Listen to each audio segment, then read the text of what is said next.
हे पूर्वी एवढी जासूस आहे, तिच्या मम्मीनं पप्पी म्हणलं तर घेते, आपण म्हणलं तर नाही. एवढी जासूस आहे, तिच्या माझ्या म्हटल्यानंतर लय ऐकते बाबा ते लय. आणि आपली गाडी तर रात्रभर पाण्यातच होती बा. मग का जीव तुटला. आज आपण टायमावर काही ड्युटीवर गेलो नाही. आपली ड्युटी होती 12 वाजता, पण आपण काही 12 वाजता गेलो नाही, 2 वाजता. पण मी काहीतरी विसरलो. मग पार्सल विसरलो, मग घरी आलो डबल. घरून पार्सल घेतलं, डबल हॉटेलवर गेलो. पार्सलवाला तर हॉटेलवर गेलो, त्याला म्हटलं हे घ्या मग. दादी येऊन वाट पाहलं म्हटलं आली, त्यात बी पार्सल वापस घ्यायला लागले. हा गडी बा चड्ड्यावरच आहे. अभिषेक तर बरं की हा बघा पोच दिली. अभिषेक तर बरं अंदर वाटच पोर लागतो. चला आपण आलो आता अंदर. अण्णाले हाय केलं आणि आलो अंदर. तर ये भुरा हे इतका गोरा आहे की ऑस्ट्रेलियावाले बी इतका गोरा नाही हो की इतका गोरा आहे. चलो हे आहे महाराष्ट्रीयन थाली. त्याच्यामध्ये बघा सर्व लिमिटमध्ये आहे, पण बघा किती भरपूर आहे. फक्त पल्सरले न्यायचं होतं सावलीत, ते उन्हात होते. हे बघा क्रेन एवढ्या प्रकारच्या क्रेन आहेत की भयानक. मला नाव बी माहीत नाही. अण्णा म्हणते लवकर ये रे म्हणते बा, का त्यासाठी थांबवू. हे बा आपली बलमाजवळ दिली पल्सर लावून आणि त्याला केलं बाय बाय आणि निघलो आता आपण वरते. अण्णा म्हणून की नागेश किती वेळचा गेला का अजून आला नाही, काय करायला काय माहीत. तेव्हा आपण चाललो आता रूपटॉपले तुम्हाला गुफिया रस्ता दाखवतो एक. तेव्हा इकडे वरती इकडे गुफिया रस्ता आहेत आणि सर्व इमर्जन्सी नंबर बी आहेत. आणि तुम्हाला रात्री तर दाखवलाच कसं दिसते, दिवसा असं दिसते आमचं हॉटेल, पहा कसं दिसते.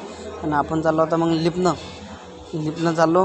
पण मामाले जर माहीत झालं की नागेश कॅप्टन लिफ्टनं जाते, मला तर नक्कीच काही ना काही म्हणेल. पण तसं काही विषय नाही म्हणा, आपल्याला काही मामा म्हणत नाही, कारण आपण त्याला रिस्पेक्ट देतो, त्याच्यामुळे आपल्याला ते काही म्हणत नाही. मग आपण आलो तर तो घ्या रे बा. अभिषेक तर मलाही पहिले येऊन बसला रूपटॉपले. त्याला म्हटलं मी नाही रे आलो रे, थोडंसं फ्रेशवाले आलो. थोडा फ्रेश झालो आणि आपण चाललो आता खाली. थोडा चाय घे पितो आणि डबल वरती येतो. पोराची ब्रीफिंग घ्यायला लागत. लई साजी वेळ झाली पण हां आपण आला तर हे पोट्टेची ब्रीफिंग यायचे रोज काही ना काही नवीन कांड करू हे. अण्णा म्हणते नागेश काय आहे म्हणते, त्याला काही लक्ष नाही म्हणते. सर्व तू ब्लॉग काढायच्या नादी व्हिडिओ काढायच्या नादी आहे, त्याला काही लक्ष नाही. मिळालं नाही अण्णा तुम्ही काही टेन्शन ना घेऊ, यायले बरोबर मी सर्क करतो. यायची ब्रीफिंग घेतली, यायले थोडंसं चांगलं समजून बाबू असं करू नका, नाही तर तुम्हाला अण्णा काढून टाकीन कामावून. नाही हो सर आम्ही काही केलं नाही म्हणत. काय काही नाही केलं म्हणत, तुम्हाला काहीच जमत नाही म्हटलं.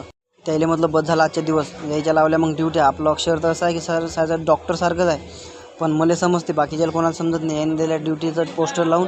आणि हा बघाकडे यायले बोलायची आपली ॲथॉरिटी आहे, पण यायले काही मी म्हणत नाही. जाऊ द्या दिवसभर काम करतात म्हणून मी काही म्हणत नाही. आपण परवलं गेस्टची वाट. फायनली गेस्ट आलेच. मग थोडंसं काम केलं. किती आले हे काही सांगत नाही तुम्हाला. आता चाललो आपण खाली आलो, थोडं पाहिलं. पण आज मला थोडा जास्त उशीर झाला, कारण की मामाचं जेवण होऊन झालं. परत आलो बा वरती, थोडा बसलो मग मस्त. आज तर लयच थकलो बा काम करून, लय बेदम झालो आज. मग आता चला आपण निघलो आता घरी. पार्किंगमध्ये आलो. पार्किंगमधून आपली बलमा घेतली. मग पल्सरला गेला टाटा. ते माझ्या पूर्वीच्या मम्मीले पाणी बी घेतलं. लय ताण लागली होती तिला, पाणी काही आणलं नव्हतं. या पंटरला गेला आपण बाय बाय. निघलो आपण आता घरी.